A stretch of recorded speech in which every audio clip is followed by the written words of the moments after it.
My name is Dave, a 23-year-old man with an insatiable thirst for adventure and a fascination with the supernatural. I've always been drawn to the uncharted, the unexplained, and the eerie. So it should come as no surprise that one day, while exploring a remote forest in California, I stumbled upon something that would forever change my life. The forest was dense, and the canopy of trees blocked out most of the sunlight, casting an eerie gloom over the area. As I ventured deeper into the woods, an unexpected glint of sunlight caught my eye. It was the reflection of something metallic, buried under a pile of rubble. My curiosity got the best of me, and I began to clear away the debris, uncovering an old, rusted door that led to an underground bunker. The entrance was overgrown with vines, but after some effort, I managed to pry it open. My heart raced as I descended the cold, dimly lit staircase into the underground structure. The bunker was much larger than I expected, its corridors stretching deep into the earth. The air was thick with the musty scent of time and decay, and I could sense that I was not the first person to have found this place. As I explored further, my footsteps echoing in the eerie silence, it became clear that I was not alone in the bunker. An ominous feeling crept over me, and I strained my ears to pick up any unusual sounds. That's when I heard it, a shuffling noise coming from the darkness ahead. I moved cautiously, my flashlight cutting through the darkness until it revealed something that sent a chill down my spine. In the dim light, I saw a creature, unlike any I had ever encountered in my wildest nightmares. It wasn't the typical tall, lanky, bony-fingered creature with a cold touch that you might expect from a horror story. No, this creature was something far more grotesque.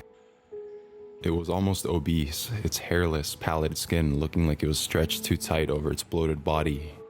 And the stench that emanated from it was unbearable, like the smell of rotting flesh left out in the sun for days.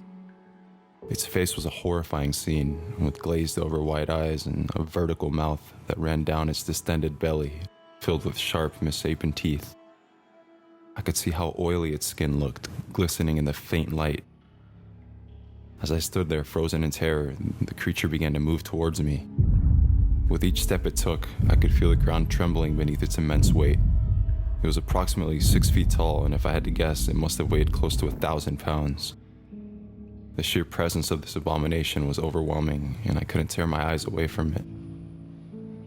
When it locked its lifeless, milky eyes onto me, I knew I had to get out of there fast. Panic set in, and I turned and sprinted back the way I came. What astonished me was how quickly the creature pursued me. For something of its size, it moved with an unnatural swiftness, closing the distance between us in seconds. Adrenaline coursed through my veins as I desperately ascended the stairs, with the thundering footsteps of the creature echoing behind me. Somehow, through sheer luck and terror-fueled determination, I made it out of the bunker and slammed the door shut. The creature's monstrous appendages clawed at the entrance as I locked it from the outside, and its chilling, inhuman howls sent shivers down my spine. I fled from the forest as fast as my legs could carry me, not daring to look back. I never returned to that place, nor could I forget the horrifying encounters in the depths of the earth. To this day, I don't know what that abomination was or how it came to be in that bunker, but one thing is certain, I was not alone down there, and I pray that I never find myself trapped in such a nightmarish place again.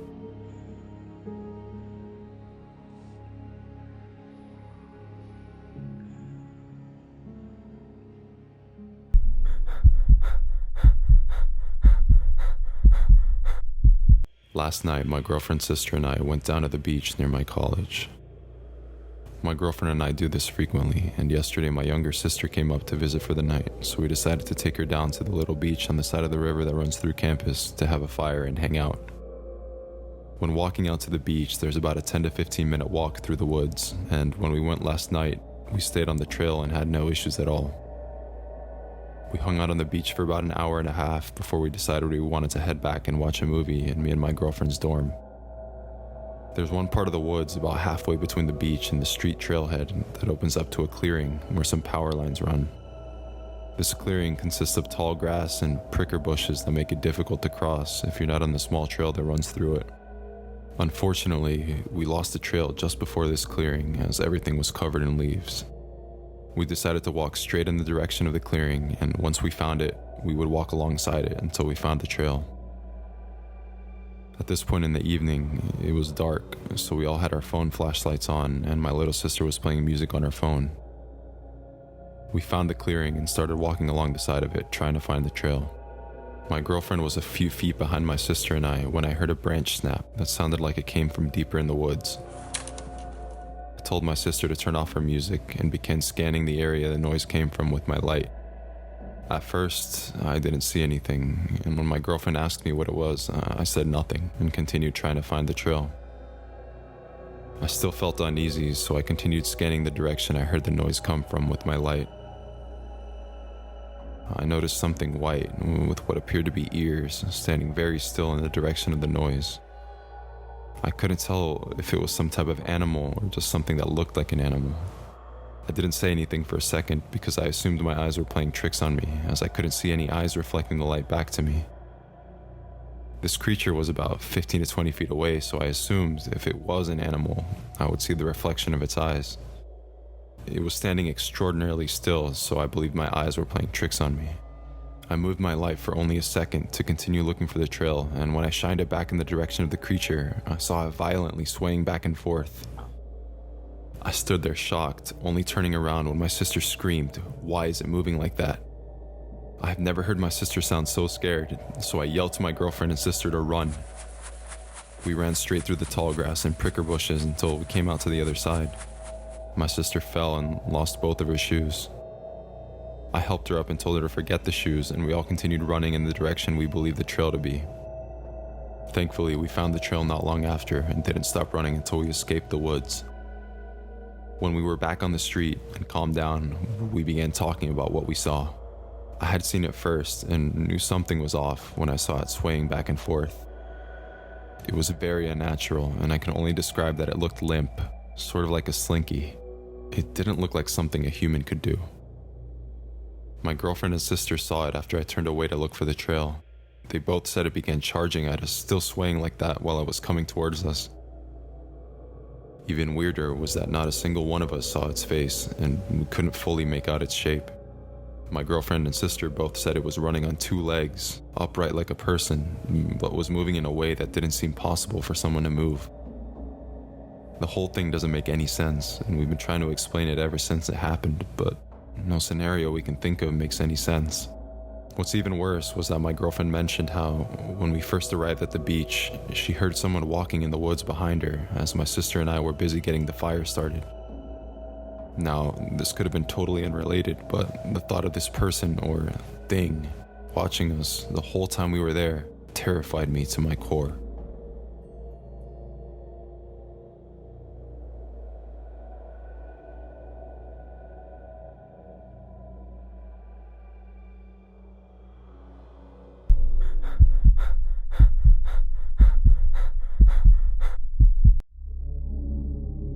I've been dying to tell this story, though I know no one is bound to believe me. I don't even want to tell my parents in fear that they'll stare at me in disbelief and think that I'm crazy. So here I am, anonymously telling it to a group of strangers in hopes that someone will believe me and give me some peace of mind. It started out a few months ago when we moved into our new home.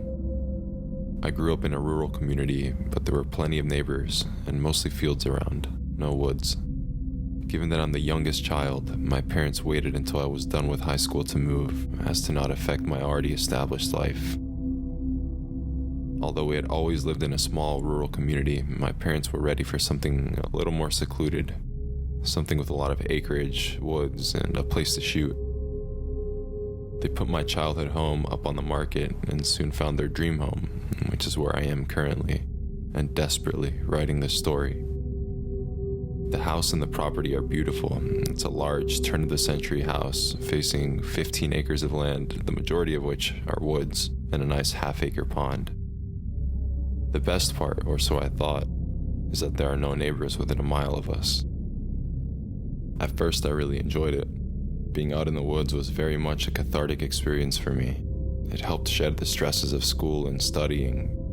Being among the tall trees and the surrounding nature made all of my problems seem totally insignificant, so I made a habit of going on regular walks through the woods. As the weeks went on, though, I started noticing strange things as I went on my walks. I would find partially eaten deer scattered along the leaf-littered ground, accompanied by a putrid, rotting smell which I attributed to the carcass in front of me. At first, I would tell myself it was probably coyotes. Other than that, I thought nothing of it, but I started carrying a gun with me on my walks in case I encountered the animal that was responsible for the carnage I saw in front of me. As the days went on, I started noticing more and more mutilated deer scattered across the floor of the woods, still accompanied by the rotting smell, which I again attributed to the animals. If the increasing number of mutilations wasn't enough, I started to notice a change in the sounds coming out of the woods. What was once a cacophony of sounds was now mostly silence, minus the low, guttural growl that seemed to be becoming more prevalent, more pronounced, more insidious each day. By this point, I had stopped going on my little walks. Gun or no gun, I didn't want to risk the chances of facing whatever was causing these events. That being said, my curiosity eventually got the best of me as I heard its growls. I decided that I was going to get a trail cam and set it up out in the woods the following day in hopes of finally seeing what was out there. So the next evening after work, I gathered up what little courage I had left and, camera in hand, went walking out into the very woods I had promised myself I would stay out of. I never did get to set up the trail cam. I lost it somewhere in the woods while I was in a panic, running for my life. I made it about 100 yards past the tree lines into the woods, where I decided to stop and set up the camera. I thought it was a good place to set it up, and quite frankly, I was too scared to go any further. After all, I wanted to spend as little time out there as possible given the ongoing events, and the fact that it would be dark soon didn't help. Already on edge, every creak of the woods, every crunch in the leaves sent me into a panic. Rushing to set the camera up, I dropped it, sending it to the leaf-riddled ground with a thud. Cursing myself under my breath for being out there, I bent down to pick the camera up when I started to smell that putrid smell of rotting flesh again. I carefully looked around, checking my surroundings to see if anything else was out there. I could feel something watching me, but I couldn't see anything. Just as I was finishing picking my supplies off the ground, I heard that low guttural growl again, as well as the snap of a branch to my right. I quickly turned, seeing a human-like creature standing there, staring at me. I was completely frozen with fear. It had human features, standing on two legs, and it had feet and hands. The two things that threw me off, however, was the fact that its skin was charred black, as if it had been burned in a fire, and most disturbingly, it had no upper or lower lips. It was mostly bald, but a few thin hairs stuck out every which way from its scalp. Its sharp teeth were hanging out like hypodermic needles. With the absence of lips, its raw red gums hung out in the open. Thick strings of what appeared to be saliva dripped off its chin in a persistent stream. For one single brief moment, the world around me seemed to stop. I quickly went through options on what to do. There were really only two viable options: either stay exactly how I was and get attacked, and most likely killed by this thing, or I could get out of there. I chose the latter. I quickly scrambled to my feet and ran as fast as I could, throwing my camera, in vain, at the creature behind me. In the chaos of what had just occurred, I found myself to be momentarily lost after running in what I thought was the right direction for what felt like 20 minutes, but I'm sure it was only 30 seconds. Looking around and not seeing the spawn of hell that I had just encountered, I stopped to collect myself and tried to find the way back to the house. I finally decided on a general direction in which I should head when I heard a commotion that almost sounded like a horse pounding its hooves in the dirt. I looked behind me and saw that thing, whatever it was, running at me on all fours, mucus-like spit flying out of the corners of its mouth like a rabid dog. I ran as quickly as I possibly could without daring to look behind me. Although I would not look at it, I could hear it galloping behind me and smell its rotting flesh. Tears ran down my face as I thought there was no possible way to make it out of the woods alive when I finally saw the lights of my house out of the clearing. Using what little adrenaline I had left to sprint the 200 yards or so to my back porch, I quickly opened the door and slammed it shut, not daring to look out of the window. It's been about a month now since that happened. I haven't told anyone, and I won't dare to go back out in those woods. I've been doing a lot of research to see if I could find any clues as to what that thing might have been, but I've exhausted myself. Although I think I may have come to a conclusion. The closest thing I could find was possibly a skinwalker. I know my sighting doesn't entirely match up with the stories I've heard, but it's the closest thing I've found. Any suggestions on what it might be would be greatly appreciated.